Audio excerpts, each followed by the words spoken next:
Today we are going to talk about neonatal isoerythrolysis, an immune-mediated hemolytic disease seen most classically in horse and mule foals and in newborn kittens. Affected neonates are usually completely normal at birth because the disease begins only after they nurse and absorb destructive maternal antibodies from colostrum. In foals, the mare lacks a red blood cell antigen that the foal inherits from the sire, most importantly factors such as AA or QA. If the mare was sensitized during an earlier pregnancy, through exposure to fetal blood, or through an incompatible blood transfusion, she may produce alloantibodies against that antigen and concentrate them in her colostrum. Mule foals can be especially vulnerable when a horse mare forms antibodies against donkey-derived red cell antigens. In cats, the classic situation involves a type B queen producing type A or AB kittens.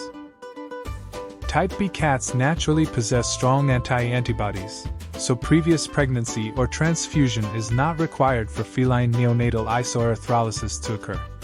After the newborn nurses, the maternal antibodies enter its circulation, bind to the surfaces of its red blood cells, and cause rapid intravascular and extravascular hemolysis. Within several hours to a few days, the foal or kitten may become weak, stop nursing, and develop pale or yellow mucous membranes, tachycardia, tachypnea, dark red-brown urine, collapse, or death from severe anemia and inadequate oxygen delivery. Mildly affected kittens may survive the initial episode but later develop tail-tip necrosis. Diagnosis is supported by a falling pack cell volume, hyperbilirubinemia, hemoglobinemia or hemoglobinuria, and demonstration that the maternal serum or colostrum reacts against the neonate's red blood cells. Treatment begins by immediately preventing any further nursing while maternal antibodies can still be absorbed through the intestine. An at-risk foal should be muzzled and given antibody-safe donor colostrum so that it still receives adequate passive immunity. At-risk kittens can receive commercial kitten milk replacer or nurse from a compatible foster queen during approximately the first 24 hours. Once intestinal absorption of antibodies has closed, the neonate may usually return to its biological mother.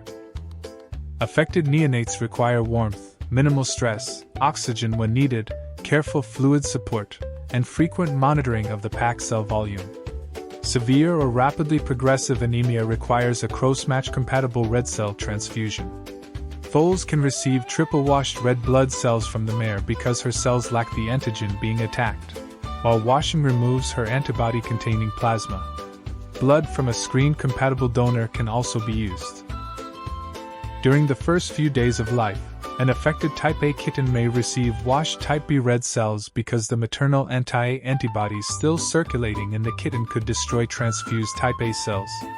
Later transfusions should be selected according to the kitten's own blood type and cross-match results. Prevention is much safer than treatment. Mares that previously produced an affected foal should undergo antibody screening shortly before foaling, and maternal serum can be cross-matched against the newborn foal's red cells before nursing is permitted. Cat breeders should blood-type queens and toms before breeding and either avoid incompatible matings or prepare a controlled feeding plan for the kittens immediately after birth. The major takeaway is that neonatal isoerythrolysis is not an infection. It is colostrum-delivered maternal immunity attacking red cell antigens inherited by the newborn. Identifying incompatible breeding pairs, preventing ingestion of dangerous colostrum, recognizing hemolysis early, and providing a timely compatible transfusion can prevent severe anemia, organ hypoxia, and death.